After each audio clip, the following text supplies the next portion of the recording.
I'd like to tell you a story. It's about a little boy who grew up in Sweden in the 60s and 70s. His dad was this tall, good-looking army officer. His mom was this pretty but shy linguist. He had a brother and two sisters, and they lived in a suburb of Stockholm. And that little boy was me. I think I remember the first time my dad hit me. I was around 3 or 4, I think, and I was walking in front of the TV, and he kicked me, and I flew into some bookshelves. And I remember there was blood, and my mom was screaming. You see, my dad had a lot of problems, and he took it out on me and my mom, never touched my brothers or sisters. And this started when I was about 3 or 4 and went on till I was about 11 or 12. It was a really hard part of my life because I had to go to school with a black eye, or, some of my hair was missing when he'd been yanking my head. I think some of you may know what I'm talking about. I understand how you're feeling. You see, when you get abused at home, you have two choices. It's like an animal, fight or flight. You can either run away, which was impossible for me because I was a little kid living at home, or you can fight back, which I couldn't do because, I was just a little kid. My dad was my size. But I've learned later there's a third choice. You freeze. It's like a gazelle being taken by a lion. You just freeze and go dead. All your emotions are bottled up inside. I would just lay there when he was hitting me. I wouldn't even cry.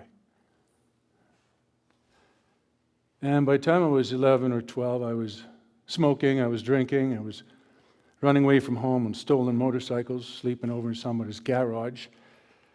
But my dad always found me back home for another beating. So my grades at school were terrible. And my dad said, I got to do something. I got to get rid of this kid somehow and get him out of here. So he decided to send me up north to his parents, my grandparents. And they lived in a small town in the northern part of Sweden. Now, Sweden is a country pretty far north. I mean, Stockholm in the winter gets dark at 2:30 p.m. Stockholm was like Miami Beach compared to the place I was being sent. But my grandparents were quite nice to me, and they took care of me, and my grades got better. I discovered ice hockey and then weight training and karate, and I started to heal. And by the time I was about 17 or 18, I remember something my dad had told me. Because, my dad was actually a pretty smart guy. He was very charming. He was a nice guy. Most of the time, when he wasn't going nuts. And he told me, listen, kid, this socialistic country, forget it. You can't do anything here. If you want to be somebody, you got to go to America. And I always remember that. So I kind of got all the scholarships I could because I didn't have any money. I got a scholarship to WSU, Washington State University. Another one to Clemson. Finally, I got a Fulbright scholarship to MIT, which is the reason I'm standing here. And there was just one little snag. Because my 4th year, it's my last year as a master's, I was in Sydney at the University of Sydney and studying engineering on a scholarship. And I was working extra as a bouncer because, that trauma is really helpful when you get in the ring with somebody. So I became a pretty good fighter. I was a karate champion, and I had what you call the killer instinct. So me and my buddy, who was my sparring partner, we got hired to do some special work at a rock concert, different artists. And one of them was this beautiful black singer, statuesque lady named Grace Jones. And we worked there, and then afterwards she hired some of us to do special security at her party when she was going to go out and hang out at the nightclubs in Sydney. I didn't really realize right away why she picked this tall, blonde, buffed guy to be her special security. But, I found out later that evening.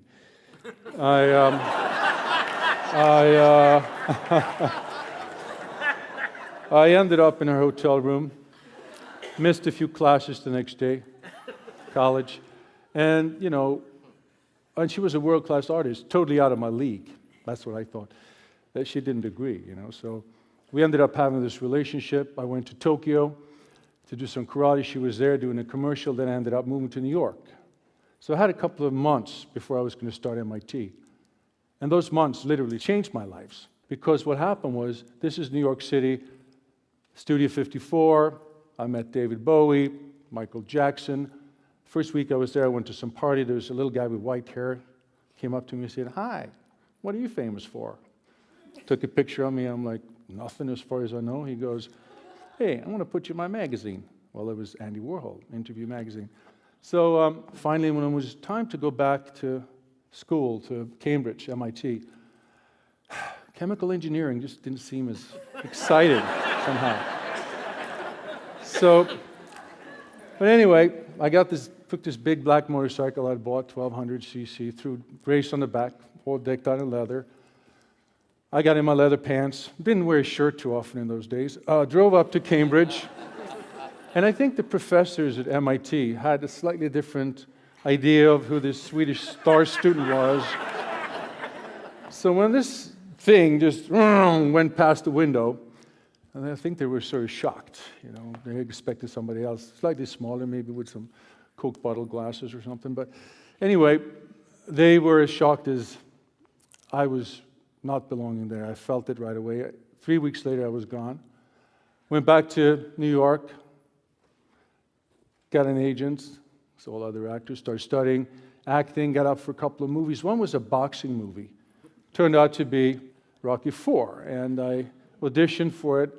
Finally, I got the role, moved out here. I was training with Sly Stallone down here about a mile away from here. And the film was shot and opened 30 years ago, Memorial Day. And I came out of the theater with Grace, and people were taking pictures of me. I'm like, "What happened?" "Oh, I guess I'm a movie star." "Okay, great." But you know, the problem was this. My troubles had only started. Because what happened was that frozen part of me, remember that I told you, started coming out and kind of running my life. Because what happens is when you have this trauma, it's like a soldier with post-traumatic stress, you end up acting on something called escape behavior. You're trying to escape from something that you can't escape from because it's inside of you. Drinking, sexual affairs, overeating, violence, you name it. I did a lot of bad things to myself. And 25 years later, 40 movies later, yeah, I was a movie star, but I was miserable most of the time. I had a failed marriage, 2 daughters who I loved, but they didn't even know me. My career was kind of rock bottom. This is only 5 years ago. And I didn't know how to get out of it. 2 things happened. I got a call from my old buddy, Sly Stallone. "Hey, Dolph, how you doing? I got the script. So check it out. See what you think." Well, the script was called The Expendables. It was a big hit. I was back on the big screen after 15 years. The other thing is I met this girl, fell in love with her, and I knew I was going to embark on the same stupid path I'd been down before. Actually, something happened. Some girl was flirting with me. I gave her my number. The usual, the text, the pictures. She saw it. A few of you may have been there. She went nuts. We were about to break up. And I said, "I can't do this. I got to change my life somehow." She'd told me before, "Why don't you try therapy?" Like, forget about it. It's for sissies. "What about meditation?" Do I look like an Indian guru? I don't think so. So, to make a long story short, I took up therapy 3 years ago, meditation, and it totally changed my life. Suddenly, this fog that I was living in lifted.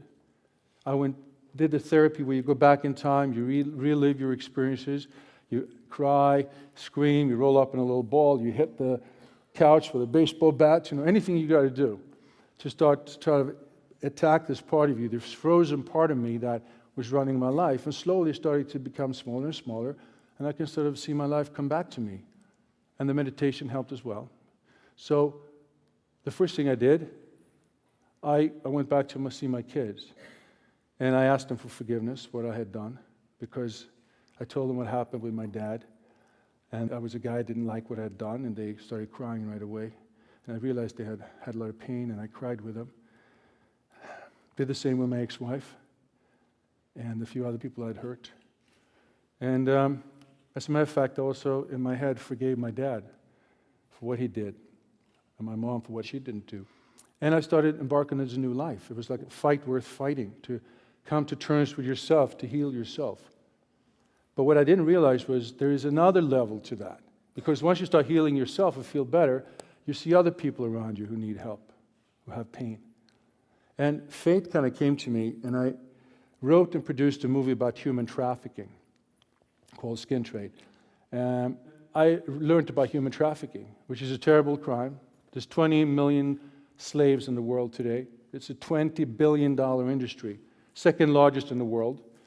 These people are physically humiliated, psychologically abused, they have no self-worth, sort of like how I used to feel.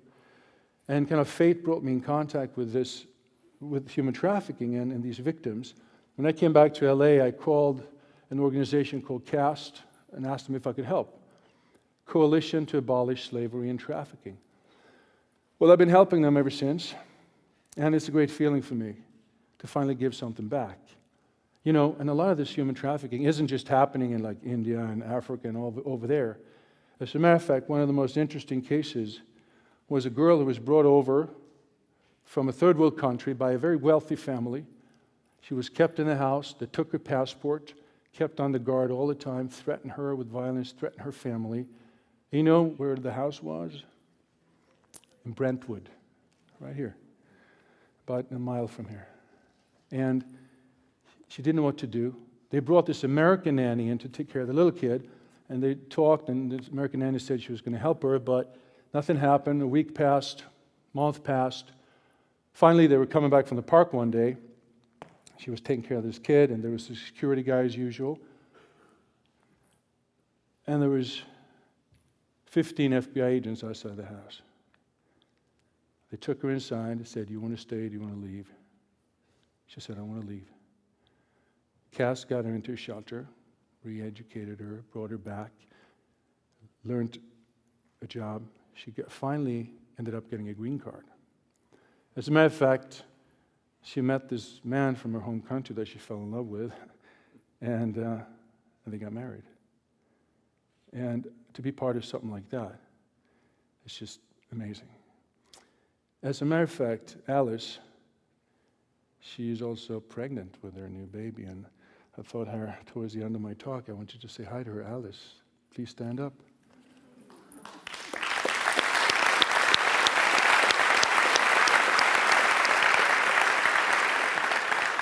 So anyway, I guess for me, the experience that I've told you about is like you have to come to terms with yourself. You have to love yourself so you can appreciate those things in others. If you heal yourself, you can heal others. And I think if you take time to look inside and find that little boy, that little girl inside yourself, then you treat them well, and then you're ready to look, see a little boy, a little girl next to you that may need some help. Because if you do that, it's just the greatest feeling in the world. Thanks. Hi, I'm Susan with Rover Treat, and I hope that you've enjoyed this week's Life Skills.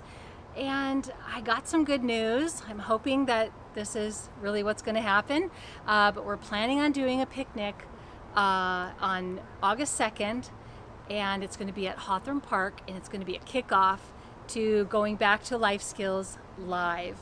So just to let you know, there will be more details to come, but we want you all to be there. This is a requirement of our program, so we're real excited to get back to it. It's really been proven to be a real help to our folks like you guys who have really been able to learn from other people and learn from the speakers that we bring in. If you're not familiar with life skills, this is your chance to find out more about it. So August 2nd, Hawthorne Park, 6 o'clock. Okay, be there. We'll see you next week.